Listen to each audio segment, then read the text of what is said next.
High বন্ধুরা, welcome আমার channel সৃজন। আজকের দিনটা একদম ভালো লাগছে না। সকাল থেকে জানেন অর্ধেক সময় আমি শরীর অসুস্থ থাকি, তাই রান্না করতেও ভালো লাগছে না। ডাক্তার বেশিরভাগই সেদ্ধ খেতে বলে, তাই আমি সব সেদ্ধ করে নিয়েছি।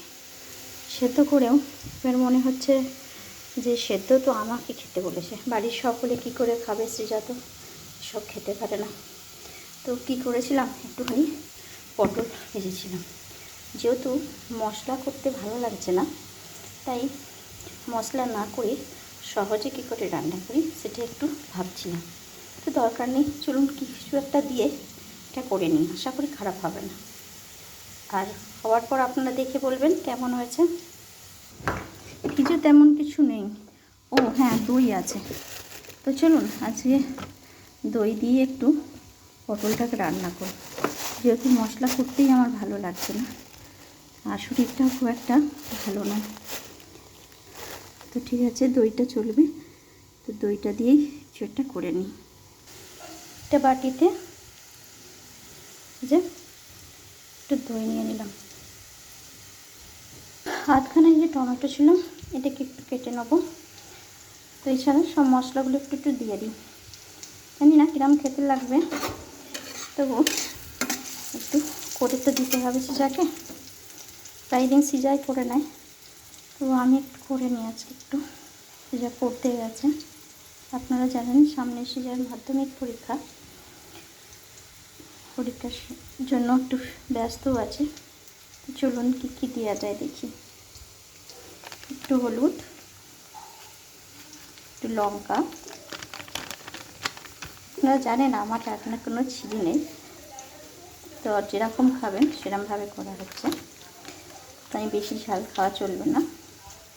এই যে জিরে গুঁড়ো, আর কিছু দেব না, এগুলো একটুখানি জাস্ট জল দিয়ে বাইন্ড করে নেব, ব্যাস। এটাকে একটু রান্নাতে কষে নিয়ে আমার হয়ে যাবে রান্না। ভিডিওটা জানি না কতক্ষণ রাখতে পারবো ধরে, কারণ আমি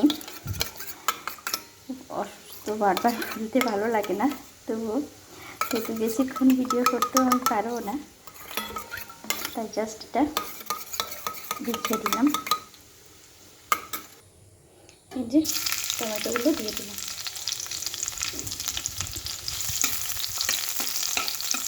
টমেটোগুলো হোক, এই যে টমেটোগুলো একটু ভাজা ভাজা হয়ে যেতেই একটু গ্যাসটা কমিয়ে দেবো, দিয়েই এই যে দইয়ের সঙ্গে মশলাটা করে রেখেছিলাম ওটা দিয়ে দিলাম।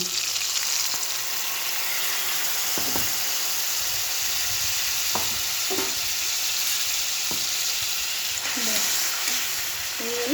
দেখুন রঙটা কিন্তু সুন্দর এসেছে, দেখে কেউ বলবে না মশলাপাতি না দিয়ে রান্নাটা হচ্ছে, তাই না? যাই হোক,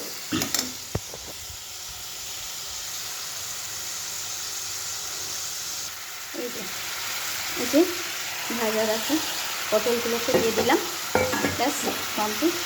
নামানোর সময় একটু কচুরি মেথি দিয়ে দেবো, ব্যাস হয়ে যাবে। আপনারা ভালো থাকবেন। আমার চ্যানেলটা যদি আপনাদের ভালো লাগে অবশ্যই সাবস্ক্রাইব করে দেবেন। টাটা।